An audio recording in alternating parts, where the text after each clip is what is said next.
Hi, and welcome back to another episode of the History of Fan Anime.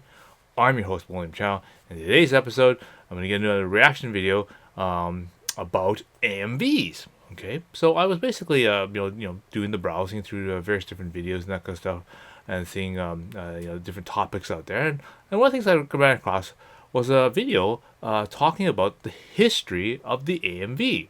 So I said, okay, well, that sounds very interesting. Let's go and look through that. And I found a very good video, actually. It actually does a really kind of good job kind of going over it in a sort of very broad sort of thing. I guess it's a good indication that with good research, of course, yeah, you can make a really good concise video. So I'm going to go over that and fill in the finer details and that kind of stuff with you in this particular video. So before I begin, I want to remind everyone to go down below, click like and click subscribe.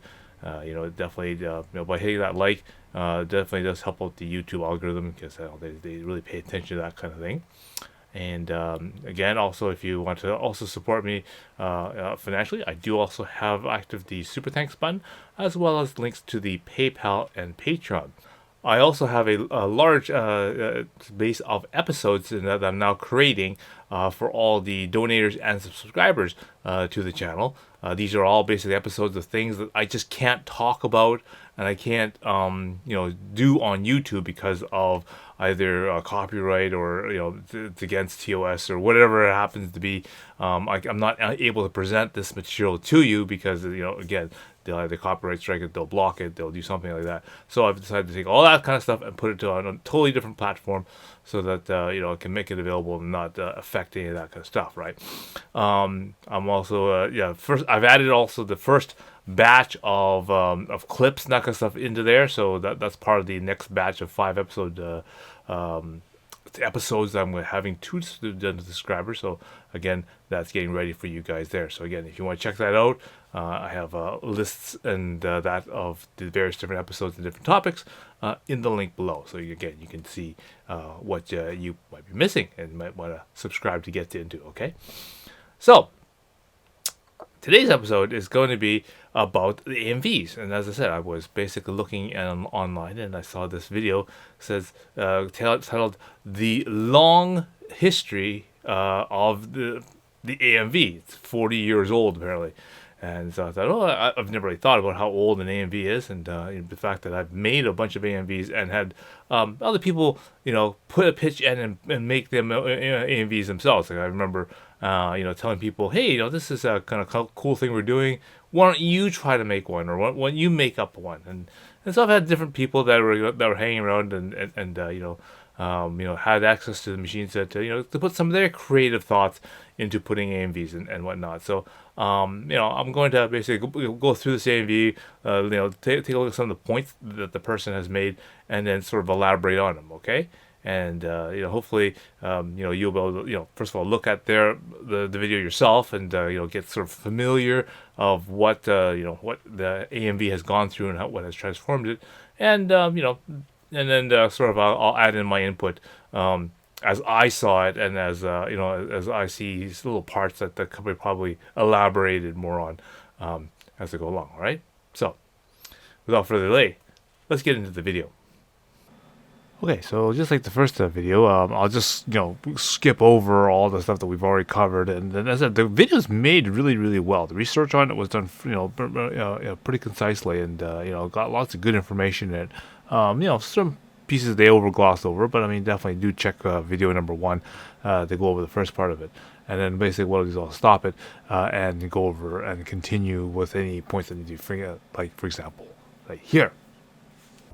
Asking why people create AMVs is like asking why people draw or write or make stupid YouTube videos about aspects of anime culture that nobody cares about. AMVs exist for many reasons. I read that the first was created to fill in a time slot at a sci-fi con, and some animation clubs created AMVs to practice editing and animation techniques. Though, let's be real, it doesn't need to be that deep.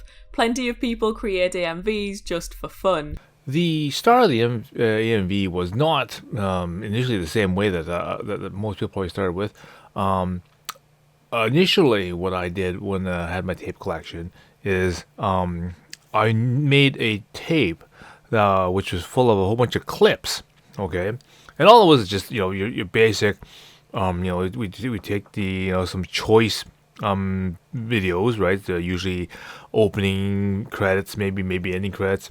Usually some action scene or something that was like some sort of combat scene or some shooting scenes or something like that, and I just clipped them together. And of course, it all had its original Japanese audio and that kind of stuff. And the purpose was just to basically say, hey, this is what sort of different kinds of Japanese animation kind of look like, right? And so that I would basically be able to put some of these things on the end of people's tapes. So as I'm doing tape trading and that kind of stuff, I finished recording, a little bit of something for them. There's usually a little bit of tape left over. I'd put this mixtape of stuff in there and record, the rest of the tape full of some, random anime clips, okay? And maybe they might be interested in saying, watching that and saying, hey, yeah, at the end of that tape of whatever you dubbed for me, I saw this little thing that had these people shooting each other and it was like robots and that kind of stuff. And then they could be maybe possibly interested in some more different types of anime, okay? That was initially how my mixtape got started. Then all of a sudden I thought, well, if I'm gonna make this mixtape and that kind of stuff, and audio seems all kind of disjointed, and they don't really understand what the Japanese is anyway. Why not, mix music in there? Because now all of a sudden I got these SVHS decks, and there's a button on it that says video dub and audio dub. Okay, audio dub basically allows you to basically keep the video but replace the audio. Okay, video dub's the other way around. You can keep the audio and then replace the video. But in this case, I'm thinking, hey, okay, so if I just kept the video the same, like a whole bunch of clips, but I replaced the audio with some music that I liked, okay, then I could use this in in a more broader area. For example, at this time I was working at Radio Shack, right?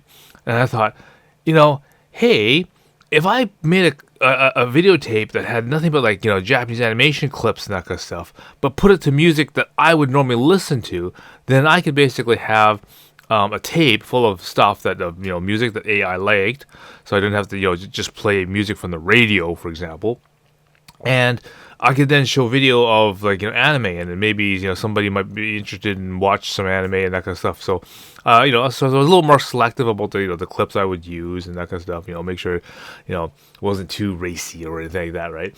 And basically put a whole bunch of my favorite songs, right?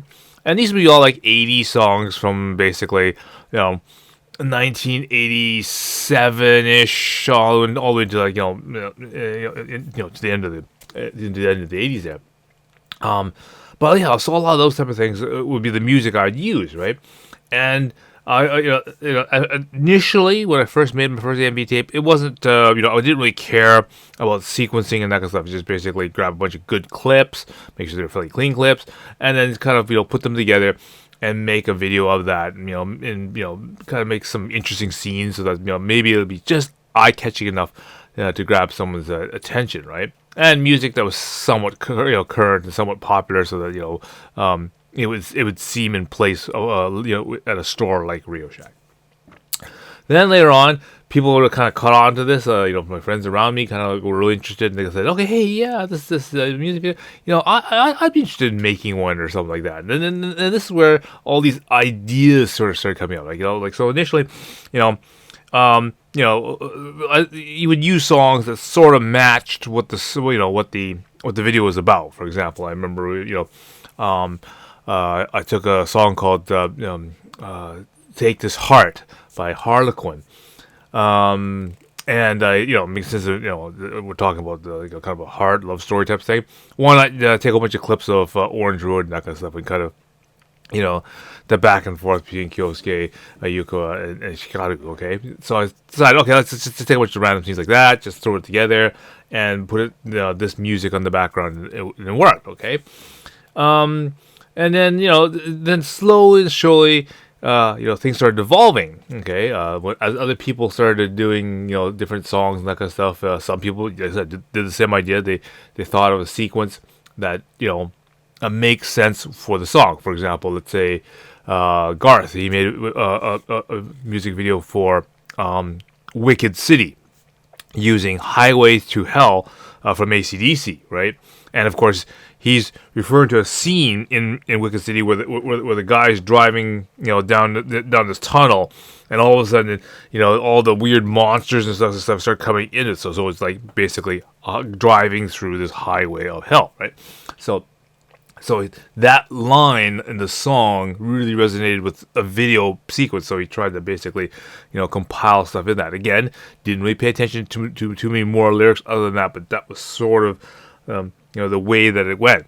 After seeing that kind of stuff, and then I think Andrew Chow, he made a really concerted effort to try to make the video line up with parts of the song.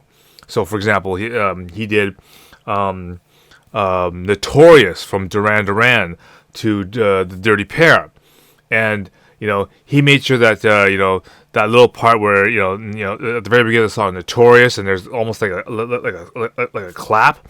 Well, he lined that up with the point where they're beating down on the new man from the Project Eden movie. And they were gonna tag, like so they knocked him down. And they were gonna do a tag. Well, he made sure that tag, that clap, matched that point in the song in Duran Duran, as well as that sort of the background singers in Notorious go kind of take a breath in of surprise. Well, he wanted to also make sure that that point where the new man pulled and armed the bomb, and he threw that onto the ground, and the Dirty Pair was surprised. He wanted to make sure that breath of surprise matched up with the background vocals on the Duran Duran song. So again, that was the beginning of us trying to really synchronize audio and trying to get things that to really work out and things like that. Again, and as he said, in the age of using a VCR with a flying erase head, this was pretty tough to do, right? Because I said trying to get that frame accurate, trying to get the audio to line exactly up that way. I mean, it took maybe like half an hour just on that one sequence just to make sure it lines up. And it's tenuous work trying to do that with this kind of technology and not being able to use digital tools that we have nowadays to do that kind of stuff. Okay, another example of of another idea why we wanted to make a different kind of video was I remember I made a video for Gundam Charge Counterattack using the music from Early Distant Warning from Rush. And not again, this is a song about military conflict and that kind of stuff.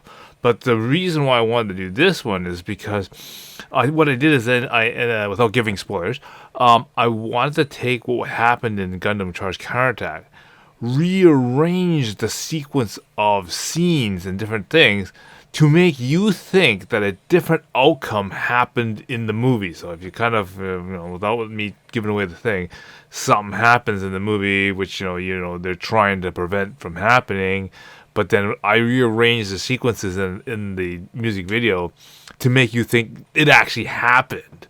And so the whole chaos on Earth ensues.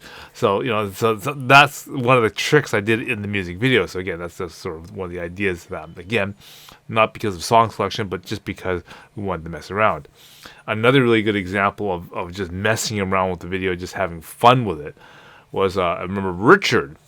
He decided to go, hey, I'm gonna take Fist of the North Star, and I'm going to mix it with David Bowie's Let's Dance. Because his funny take on it is that whenever Kenshiro does the Maewa Shinderu, and he hits the guy with the special attack, and the guy's head explodes and all that kind of stuff, those guys sort of walk around like zombies, kind of doing that kind of, if you will, a weird dance.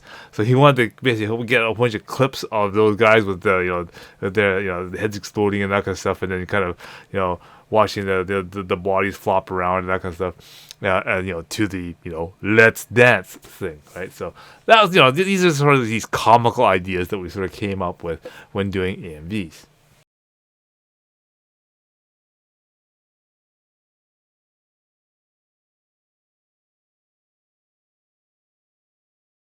For those whose favourite place to hang out online was Newgrounds and DeviantArt though, AMVs started to get a pretty bad rep, being classed as cringeworthy, childish and stupid, enjoyed only by weebs and emo 13-year-olds, which is accurate. Especially when most AMVs of the early 2000s were set to the likes of Evanescence, 3 Days Grace, Breaking Benjamin, and just this other little band you might not have heard of.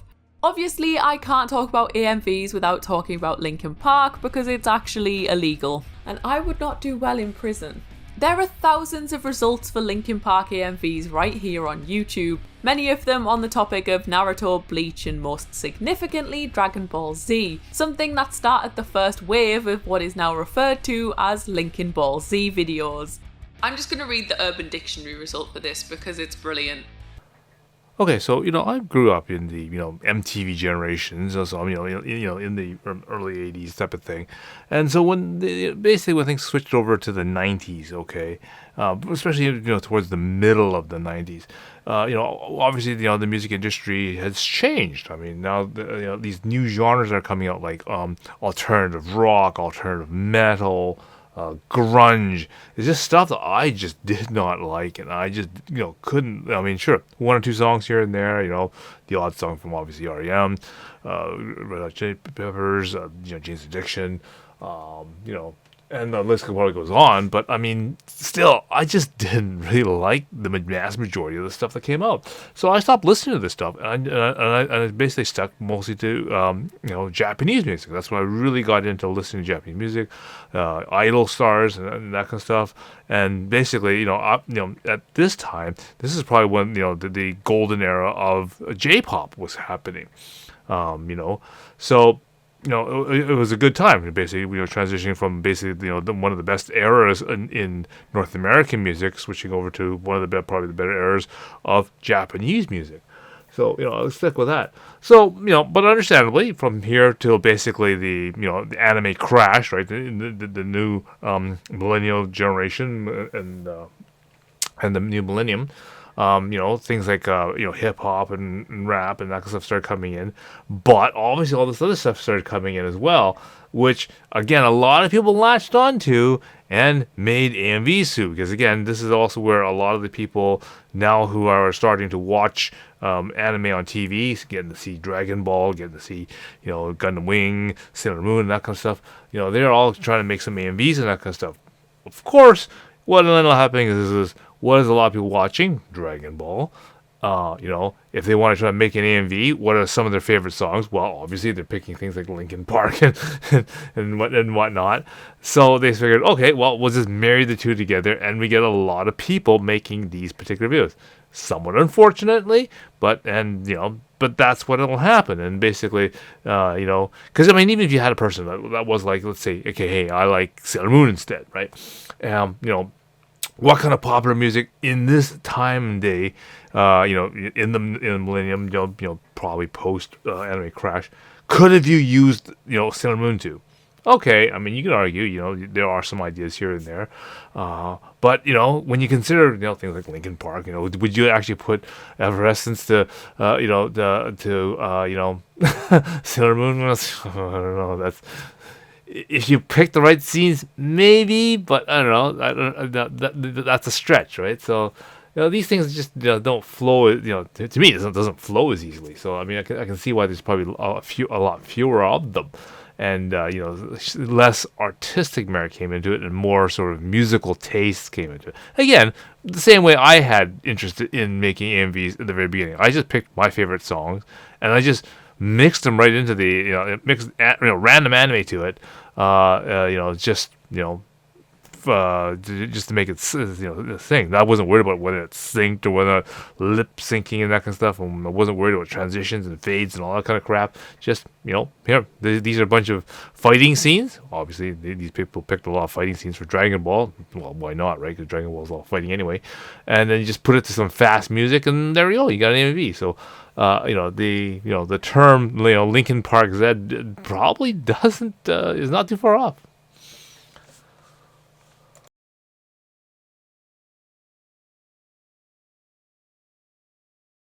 And in an interview with Anime News Network, Funimation copyright specialist Evan Flowernair said they tend to see AMVs as free advertising, stating, "The basic thinking going into fan videos is, if it whets the audience's appetite, we'll leave it alone, but if it sates the audience's appetite, it needs to come down." And while the anime industry secretly supports the hobby, I think the original concept of AMVs as well as fan subs in the early days was the same thing. These things are devised to try to get people to see what this anime is like, right?